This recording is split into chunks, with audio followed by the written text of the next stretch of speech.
Hello my dear friends, आज की इस वीडियो में हम सीखने वाले हैं फुल इलास्टिक पैंट कट पजामे की कटिंग और स्टिचिंग करना, वो भी 5 मिनट के अंदर।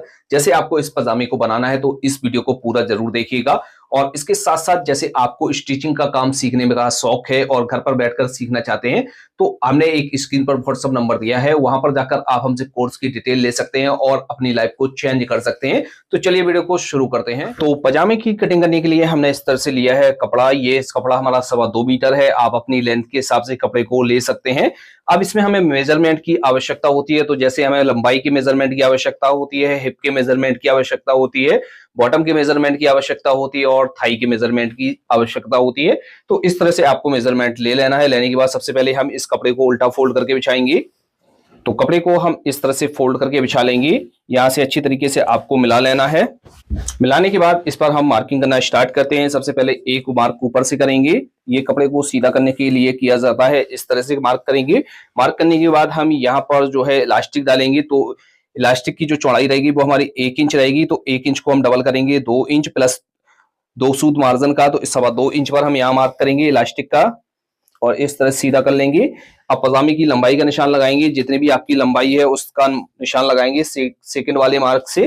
तो यहाँ से हम इसकी लंबाई का मार्क कर लेते हैं। 36 इंच इसकी लंबाई है, तो इस तरह से मार्क करेंगे। निशान लगा लेना है। लंबाई का निशान लगाने के बाद इसके आसन का निशान लगाएंगे। तो आसन का निशान हम किस तरह से लगाएंगे, तो आसन का वैसे हमारा जो है सादा पजामे में बन थर्ड करके किया जाता है, लेकिन इसमें हम बन थर्ड करके मार्क नहीं करेंगे। यदि बन थर्ड करके हम मार्क कर देंगे तो हमारा आसन बड़ा हो जाएगा, क्योंकि हम इसको पैंट कट में बना रहे हैं। तो इसमें हम क्या करेंगे, इसका हम 1/4 करेंगे। जितनी भी हिप है उसका 1/4 करेंगे या लंबाई का 1/4 करेंगे। तो इस तरह से 1/4 करेंगे प्लस ½ इंच का इसमें मार्जिन ले लेंगे दबाव का। तो इस तरह से हम मार्क करेंगे 10.5 इंच पर। इसमें जो है थोड़ा पजामे में जो है थोड़ा आसन हमारा ज्यादा लगाया जाता है। जैसे आपको इसमें साइड पॉकेट लगानी है तो आप लगा सकते हैं, और नहीं लगानी है तो आप क्या करेंगे, यहाँ से इस तरह से रखेंगे और एक सीधा मार्क कर देंगे। तो इसमें हम साइड पॉकेट नहीं लगा रहे हैं। इसकी थाई का निशान लगाएंगे। तो जितनी भी आपने थाई नापी है उसका आपको हाफ करके इस तरह से मार्क कर देना है। तो इसकी हमने थाई नापी हुई है, वो नापी हुई है 23 इंच। 23 का आप करेंगे 11.5 इंच पर इस तरह से मार्क करेंगे। और यहाँ पर भी हम इस तरह से रखेंगे और यहाँ पर मार्क कर देंगे। मार्क करने के बाद एक मार्क करेंगे, वो हम मार्क करेंगे 1.5 इंच पीछे की तरफ। और यहां से इसको रखेंगे और एकदम सीधा मार्क कर देंगे यहां से। और फ्लाई का हम यहां पर शेप दे देंगे इस तरह से।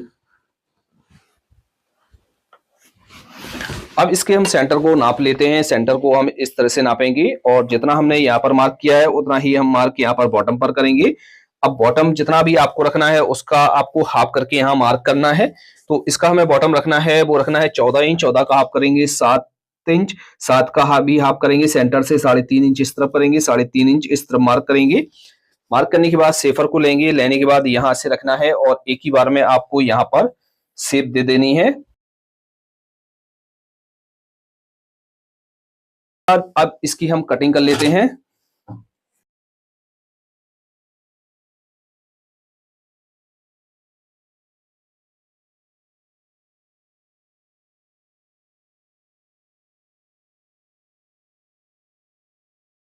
इस तरह से हमारी ये कटिंग हो गई है। अब बैक पार्ट की कटिंग करेंगे और यहां से इस तरह से कपड़े को लेंगे और पलटकर आपको इस तरह से बिछाना है।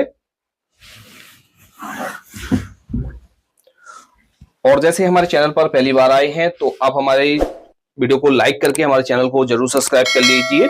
और जैसे ये वीडियो आप फेसबुक पेज पर देख रहे हैं तो हमारे पेज को भी ज्यादा से ज्यादा फॉलो कीजिए, अपने दोस्तों के साथ शेयर कीजिए। अब इस पार्ट को हम इसके ऊपर बिछा लेंगे।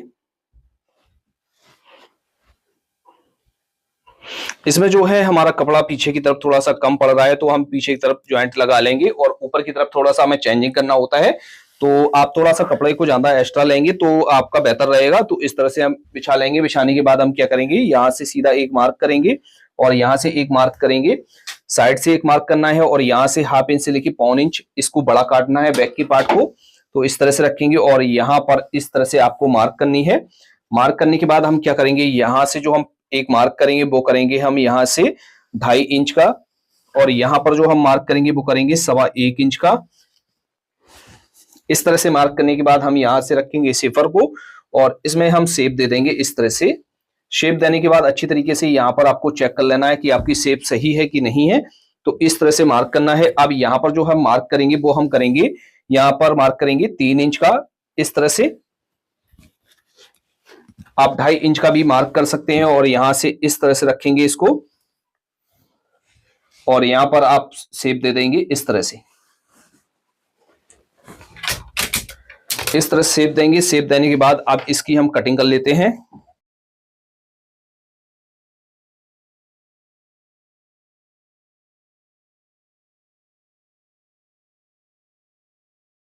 तो इस तरह से इस पजामे की कटिंग हो जाती है। अब दोस्तों हम क्या करेंगे, इसकी हम स्टिचिंग करना बताएंगे। सबसे पहले इसका आसन जोड़ेंगे। तो इस तरह से हमने दोनों पार्टों को ले लिया है। तो यहां से रखने के बाद हम क्या करेंगे, 1/2 इंच का मार्जिन लेकर इस तरह से हम इसके आसन को जोड़ेंगे। इसी तरीके से आपको बैक के आसन को भी जोड़ लेना है। जोड़ने के बाद यहाँ पर ओवरलॉक कर लेनी है। ओवरलॉक करने के बाद हम क्या करेंगे, इस मार्जिन को एक साइड की तरफ कर देंगे और यहाँ पर हम लब की सिलाई लगा लेंगे, या आपको पैर की सिलाई लगानी है तो आप पैर की भी सिलाई लगा सकते हैं, ये आपके ऊपर डिपेंड है। तो इस तरह से हम इसमें सिलाई लगा लेते हैं। दोनों आसनों को आपको इस तरह से कंप्लीट कर लेना है। कंप्लीट करने के बाद अब हम क्या करेंगे, इसकी साइड की सिलाई लगाएंगे। तो ये पार्ट जो है हमारा बैक का पार्ट है, तो बैक की पार्ट को हमने नीचे रखा हुआ है सीधा। इसके ऊपर हम फ्रंट के पार्ट को रखेंगे, उल्टा रखेंगे और यहाँ से अच्छी तरीके से इसको मिलाएंगे और 1/2 इंच का मार्जिन लेकर इसकी साइडें बंद करेंगे। सेम इसी तरीके से आपको दूसरी साइड भी इसकी साइड बंद कर लेनी है। साइड बंद करने के बाद इस तरह से ओवरलॉक कर लिया है। ओवरलॉक करने के बाद हम क्या करेंगे, यहाँ पर लब की सिलाई लगाएंगे, या आपको पैर की सिलाई लगानी है तो वो भी लगा सकते हैं। तो इस तरह से हम इसमें सिलाई लगा लेंगे। सिलाई लगाने के बाद हम क्या करेंगे, इसका इस तरह से बॉटम को फोल्ड करेंगे।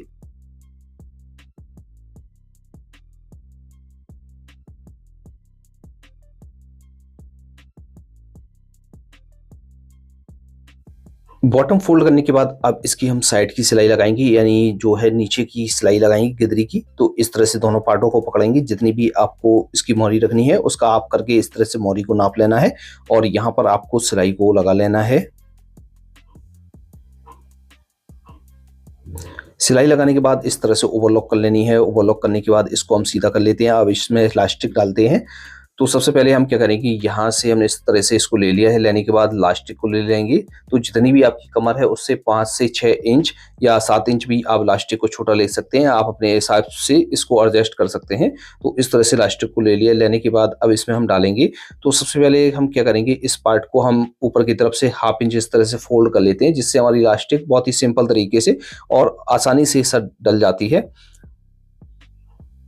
फोल्ड करने के बाद अब हम यहाँ से इलास्टिक को रखेंगे और इस कपड़े को इस तरह से फोल्ड करेंगे कि इलास्टिक से थोड़ा सा कपड़ा हमारा ज्यादा बना रहे। जब हम इसमें सिलाई लगाएं तो हमारा इलास्टिक जो है दबना नहीं चाहिए। तो यहाँ से अच्छी तरीके से रखेंगे और यहाँ से सिलाई लगाते हुए हम आएंगे और पीछे की तरफ से हम इसको एडजस्ट करते हुए इलास्टिक को डाल लेंगे।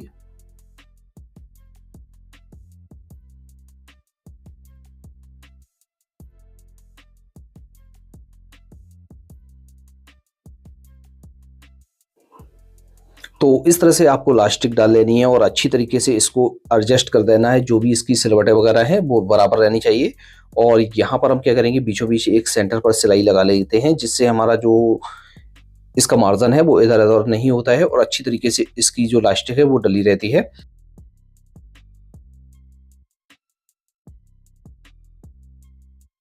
तो इस तरह से हमारा जो है फुल इलास्टिक पैंट कट पजामा कटिंग और स्टिचिंग हो जाता है। तो आपको ये वीडियो कैसा लगा, वीडियो पसंद आया तो वीडियो को लाइक शेयर करना बिल्कुल ना भूलें। आज की वीडियो में इतना ही, मिलते हैं आपसे नेक्स्ट वीडियो में। Thanks for